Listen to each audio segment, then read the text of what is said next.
After 4,000 years of waiting, Engage is finally here. I cannot believe it's been this long. We know from the silhouettes that at least Ivy will be on this banner. The other unit we're not so sure about. It could have been Lapis, and that's kind of what I'm hoping for. I would really like Engage to get its own full banner and not have to share at all. But it's also possible that we get Fjorm here, and it's like a share with OC characters from Heroes, which I wouldn't be too happy about. Not that I hate OCs, just really want an Engage banner. Anyway, let's jump in and see what we do get here. Let's see what Summer Ivy can actually do, and who else is on this banner. I'm kind of hoping Diamant's not, to be honest. I want him in his own base form. There she is! Oh my gosh, finally Engage. She looks really good. She looks really good.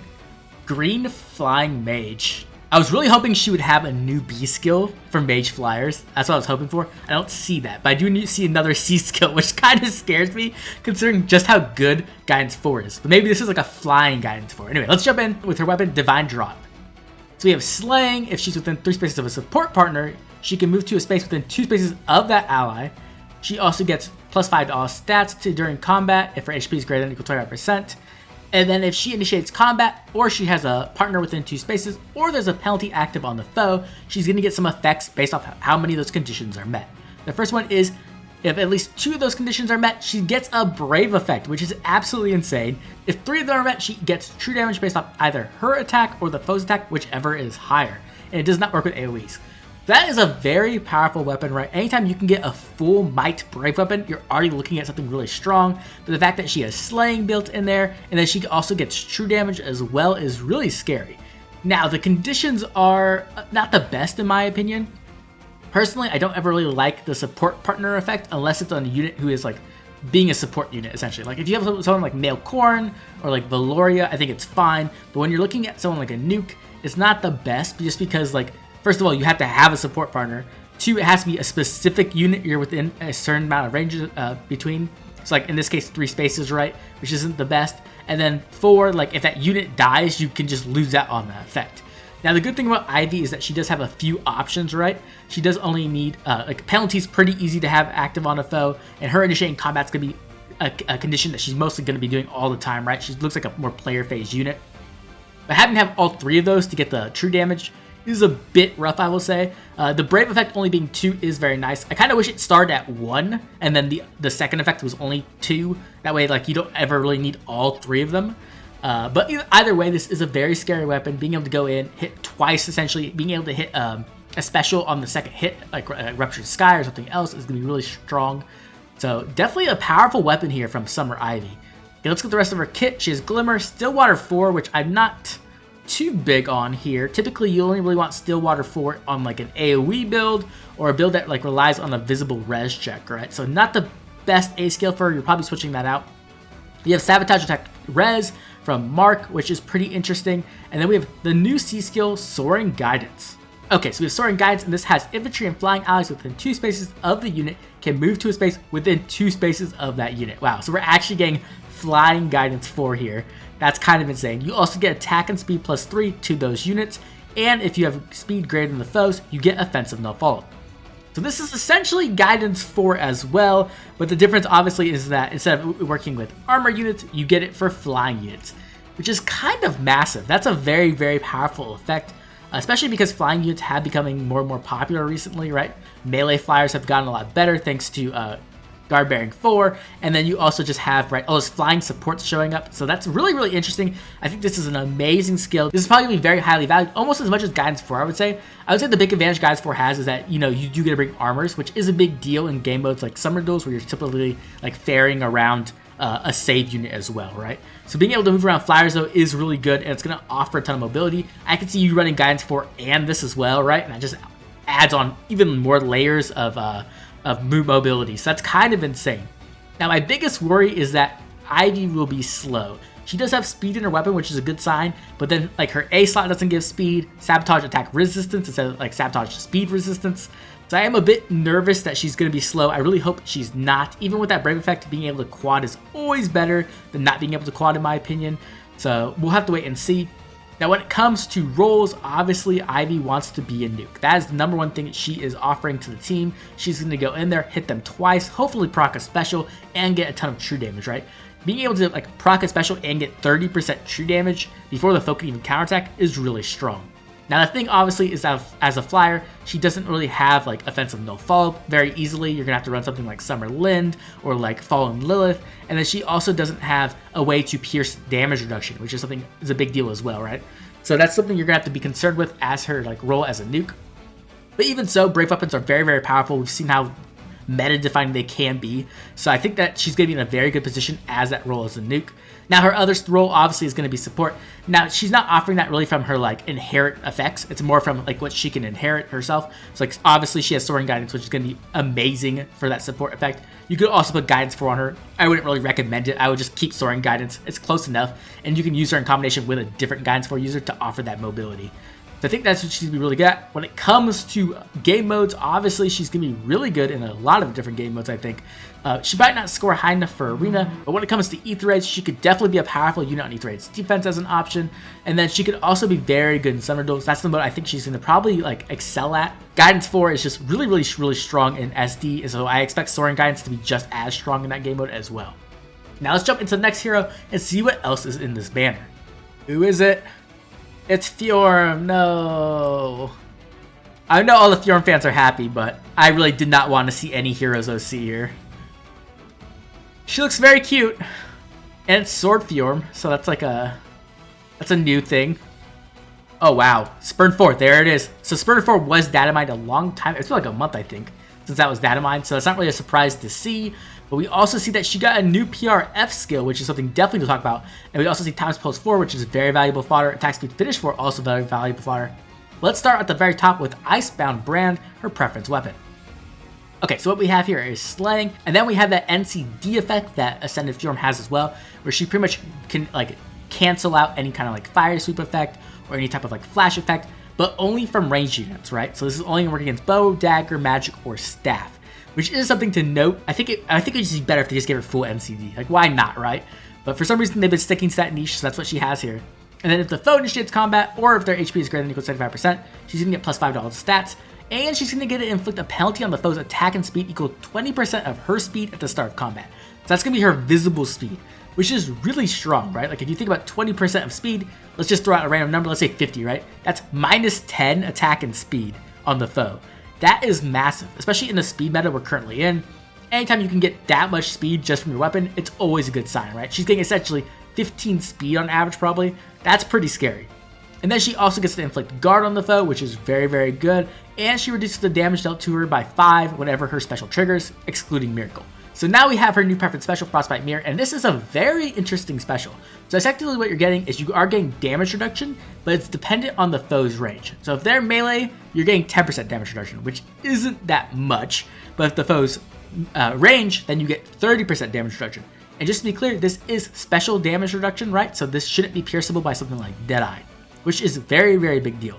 Now 10%'s not that much, so I'm a bit nervous about that, but 30% is very nice. And then after her special triggers, she'll do the Frost Mirror effect, right, where she takes the damage she absorbed and then she'll throw it back at the enemy, which is always good. It can let you really KO some people. And then the really crazy thing though is if her special is pre-charged at the beginning of combat, she gets Distant Counter, which is insane to have in a special. I never thought we would actually see that. So now specials can have passive effects that give you Distant Counter. That's definitely some insane power creep. Now the thing is, of course, is that it is a conditional Distant Counter, which means that you really don't want to run Distant Counter A slot ever because it's going to be in her special. But at the same time, you need to make sure that she always has her special ready, which could be a bit difficult. Now, she does have Slaying and she does have Times Pulse 4, which means that it is pretty easy to keep it active. But let's just say that someone runs in and like pulse smokes you or something from like attacking somebody else. That is something to be concerned about, as that could get like Fjorm possibly killed. But for the most part, I think this is a pretty powerful unit. And then we have Sprint 4, which is just like the other speed damage reduction skills, where you get speed and defense minus 4, and then you get 50% damage reduction. You get the phantom speed built in, but instead of like, you know, knocking a unit back or knocking yourself back, you get plus 5 damage when your special triggers, which is very nice. And also, if the foe's attack triggers your special, you also get that +5 damage, which is cool. Okay, so when it comes to roles, obviously Fjorm wants to be a God Sword. That is what she's going for. Now, when it comes to, you know, God Swords, we've gotten a ton this year. It's been absolutely ridiculous how many we get. I feel like we get one almost every single month. But Fjorm will be kind of unique in the fact that she does have that NCD built into her weapon, against ranged units at least. And she also gets that damage reduction that can't be pierced because of her special. So in some ways, she's similar to like Fallen Byleth, right? Where she can like have that special where she doesn't get like destroyed by like a Deadeye or something like that. But at the same time, she's not weak to Hardy Bearing like Fallen Byleth is. But on the other hand, she does have some other weaknesses, right? Like she doesn't get to have true NCD. So if you run into someone who's like a melee ranged unit with Fire Sweep, then she might suffer against that. That's not the most common thing, I will say. Most of the time it is ranged units. So it's not like something you're necessarily worried about, but it is something to consider. Overall, I do think this unit is going to be pretty strong. We'll have to do some testing to see just how strong she will be. Right now, I could definitely see her being like in that second tier alongside like Felix and like Ascended Fur. Or she might just creep up into that first tier right like next to Fallen Byleth. I don't think she's good as Lucia. I think Lucia is just probably better in most situations. But she is very powerful, it looks like, from just this kit without seeing her stats. When it comes to game modes, I think that she could definitely be used something in like Ether Edge offense. I think she'll be amazing there, very powerful unit. Especially with all the support you can offer her. I could see her being like a Omni tank or like a raid boss in Summoner Duels as well. Okay, who's our demote? Tharja. What? Why? Oh my gosh. Okay, I don't want people to think I hate Tharja. I don't hate Tharja. I think I actually kind of like her as a character. But why is Awakening here? Awakening has gotten so much love the past like year and a half. Why is Awakening here? This is supposed to be an Engage banner. Or like at least OCs. We're really putting Tharja here? Oh, I'm so ridiculously disappointed. That could have been like Lapis. It could have been like Citrine or something. I'm angry. Okay, let's see. So we have Seashell Bow Plus. At start of combat, HP is greater than 25%. You get +5 attack and speed. And you inflict speed and res minus X on the foe during combat. X equals 25% of unit's HP at start of combat, max 10. And you restore 10 HP to unit after combat. It's not bad. It's pretty strong. Nice inheritable weapon, but like, it's probably maybe it's the best inheritable blue tome we have right now, but like that's not really saying much. Especially when the Arcane tome comes out, it'll probably blow this out the water. We also have Speed Res Far Trace, which is very nice fodder. But I mean, why Tharja? I'm not very happy about that at all. I'm kind of annoyed. That could have been an Engage character. Tharja does not need like her 4th or 5th ult. Okay, who is the duo or harmonic? It's Air and Ymir.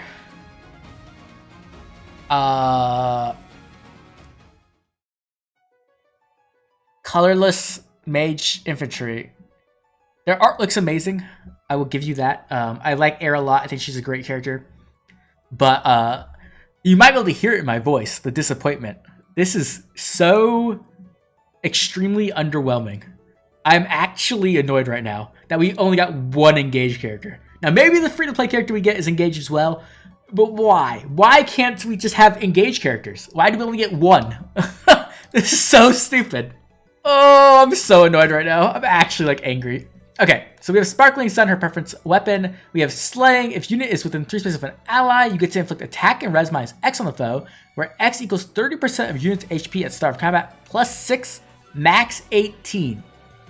Unit makes a guaranteed follow-up attack during combat. You reduce damage from area of effect specials by 75%, and restore 10 HP to unit after combat. And also, a foe can make a follow-up attack during combat, reduce damage from foe's attack by 75%. So this weapon is okay in my opinion. It doesn't seem amazing. Getting like a massive swing on attack and res is pretty crazy, right? Essentially what you're getting is like 18 attack, resistance, and defense effectively at max 8, right? If you have the HP to actually hit that, which is good. A guaranteed follow-up attack is good as well, but it also tells me they're going to be slow. AoE damage reduction is okay. I don't really love that on a mage as much. I feel like that would be better on a more tanky character. The healing's okay as well, and then like the 75% damage reduction is nice, but that can be pierced by like Deadeye or something like that. So I'm not really blown away by this weapon. I feel like she's trying to fulfill that like tanky nuke role. It used to become more popular lately with like Duo Asker, right? Or even like Legendary whenever we just got. But I'm not really impressed by this weapon. I think it doesn't look very great to me. Maybe I'm wrong, but I'm not seeing the things that like really pop out and make me excited about this. Okay, so we have Fire Flood boost 3. You're getting HP plus 5. And then if your HP is greater than or equal to 50%, you get attack and rest plus 7. And then also, if you're within 2 spaces of an ally whose HP is greater than or equal to 50%, you get guard. I mean, this is okay. I mean, this is good, I guess, for that tanky nuke roll, right? You're getting the stats you want, which is like the attack and res. You're getting HP, which shouldn't be underestimated, and guard. It's like, you're playing a very, very defensive nuke here, right? Because you're not really, I don't think you really want to play, like, you're not trying to be a mage tank, I don't think, with this kind of thing. You're trying to be a damage dealer. But I'm not really feeling this at all, to be honest. Okay, then we also have Mystic Boost 4, which is, we know what Mystic Boost 4 does. It's a pretty good skill. And then Ever Living Domain, which is Ymir's preference skill, that grants that miracle effect, but only on the conditional HP of greater than or equal to 75%. So far, I am not feeling this character at all. Let's see what their harmonic, or duo skill, I guess, would be, right? They're both from heroes. Neutralizes any penalty on unit and allies within 2 spaces of unit and restores 20 HP to unit and those allies. And then it is reusable on odd number turns. So when it comes to roles, like I was saying, I think that Ymir wants to be like a tanky mage nuke. She kind of wants to come in, right, be able to like do some big damage, but also just survive, right? She's gonna be difficult to kill. She's gonna have that miracle to protect herself. She's gonna have 75% damage reduction, and she has a ton of healing via her weapon and the B skill as well. She even gets more bulk from her A slot, which is gonna give her extra HP and guard most of the time. So I think she's going to be able to go in and like really survive some attacks. The problem is she's probably slow, which means that she's going to be weak to no follow-up. And she also doesn't have like any big thing to like really make her powerful to nuke things. Like if you really want her to do damage, you're probably going to have to switch up Mystic Boost 4 for like Special Spiral 4, and you're going to have to like Rupture the Sky on her. And then even then, I don't know if it's going to be enough for her to like really be able to nuke things. Like you're probably going to need like Brile Catcher for her to actually kill things. So as that nuke of like, as that role of a nuke, I'm not completely sold on this unit, like, at all. As, like, a mage tank, I think she's decent, but not amazing. Like, I feel like Guinevere's just better if I had to choose between the two of them. And when it comes to her duo skill, I also feel like that's not the best duo skill either. Even though it's reusable, and you can, like, buy turns with it, like, maybe on a stalling team in SD, it's not the duo skill I would be going for if I had any type of choice. When it comes to game modes, I could see her maybe being used in Eat the Raid's defense, like alongside a catcher of all. Maybe you try to use her as like a mage tank alongside like a near save. But honestly, I'm not too sold on that either because there's so much offensive no follow-up in the game now that I feel like she will just get smacked really hard. And even if she survives, I feel like she won't kill the opponent and then they'll get danced and then they'll kill something in your backline possibly. So I'm not really sold on this unit, honestly. I'm pretty down on her. Maybe I'll be completely wrong, and in a month she'll be the best unit in the game, and everybody can come back to this video and laugh at me. But right now, I am completely and utterly underwhelmed. Okay, and then looking at this, our free-to-play unit will be Donald. That's pretty cool. I actually like Donald a lot, so getting to see him have an ult is cool. But once again, it's not engage. That is, yeah, okay. Let's move on to the final question. Should you pull? Now, when it comes to should you pull, I do think there are some powerful units on this banner. In particular, I think Ivy is really the standout of the banner as she does have that brave weapon that can really put in some cool damage, and I think Soaring Guidance will be very strong in like the SD meta in particular. I think Fjorm is also a nice alternative for yet another God Sword. The problem being, if you already have a God Sword, which you probably do considering that 6 or 7 have been released this year, then you don't really need Fjorm unless she's like one of your favorites. When it comes to duo Ymir and Air, I'm not sold on them, so I really would see them as a positive to pull.